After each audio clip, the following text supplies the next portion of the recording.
So what truly interests me lately is intuition and how we can tap into intuition. So there is no doubt that there is a higher spiritual realm that is actually guiding us in every moment, each and every moment. And just to think about that thought that there is this guidance, and this guidance is available to us, and it's not only available to us, but it actually leads us to the most synchronistic, beautiful dream life, to our dream partner, to abundance, if it's financial or in love or in health. It leads us to what we say we really want to experience. So that might just be the foundation, that this is the truth of this universe. There is a guidance and it helps us. So the second thing after that would be, how do we as human beings connect to that stream or to that guidance, and how do we make use of it? And that is a tricky question. Okay, it is tricky because our mind, our rational mind, is always playing tricks on us. It is always trying to rationalize what we feel, because intuition, the guidance, comes through sensations in our body. It comes through the sensation of excitement, joy, passion.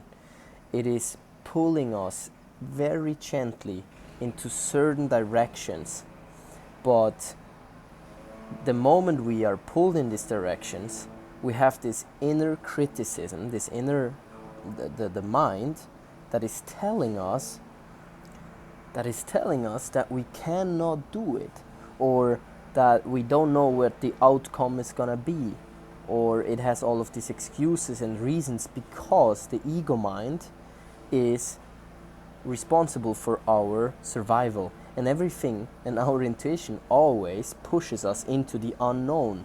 So you see that one part of us wants us to survive, the other part wants us to thrive. And we thrive in the unknown, we thrive in novelty, we thrive in adventure, in going out there into the world. But that's not where our ego mind tells us that, our mind says that this is dangerous, because we don't know what's going to be there, so our survival is threatened. And this is where it gets tricky. How do we move in the direction of our intuition, our joy, our curiosity, without being trapped in the mind? Because if we want an extraordinary life, we need to develop that skill. In sports, they say that this skill is to feel instead of think. They always say, don't think, feel. Be present in your body, just feel, just do, just move. And that's when we feel as if a second self, an unconscious self, is actually taking over and it's just doing the movement for us. And an intuitive life feels the same way. You feel as if something higher is actually taking over. In the book, The Inner Game of Tennis, the tennis coach is perfectly explaining that point. He always says there's self one and there's self two. Self one is what I just described, the ego mind, and self two is the higher mind. So we know that our potential in sports, in life, anywhere, is dependent on whether or not we are able to live from the higher self, or if we are all the time dictated or scared from the ego mind. Now here's the point.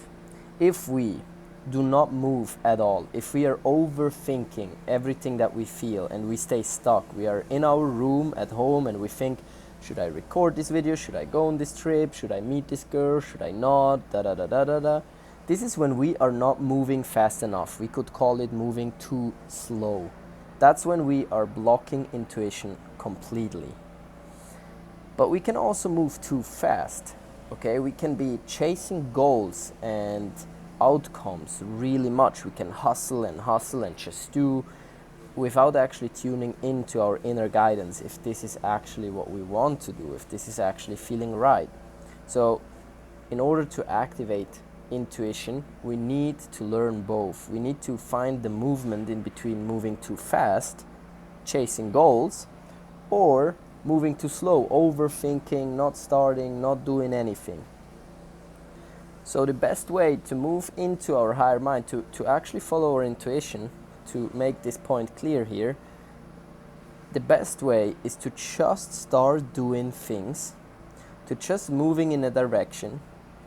And I mean, just leaving your flat, leaving your home, going out there into the world, you know, starting a project, starting the first best idea that comes to your mind, you actually take action on it. And while you take action on it, you're not just blindly following the goal that you set for yourself. No, on the way, you still tune into yourself. And this is how we are really creating momentum, while at the same point still tuning into intuition, you see. So just acting on the first best idea, but while you act, while you are on the path, you are tuning in and feeling and shifting and flowing like water. If on the path you suddenly realize, it wasn't actually about the business that I wanted to do, it actually just helped me to get my ass up and move into a direction. But now I feel, instead of doing this business, I actually want to go in a totally different direction. And then you flow like water. And then you start a momentum with your intuition that helps you guiding your life.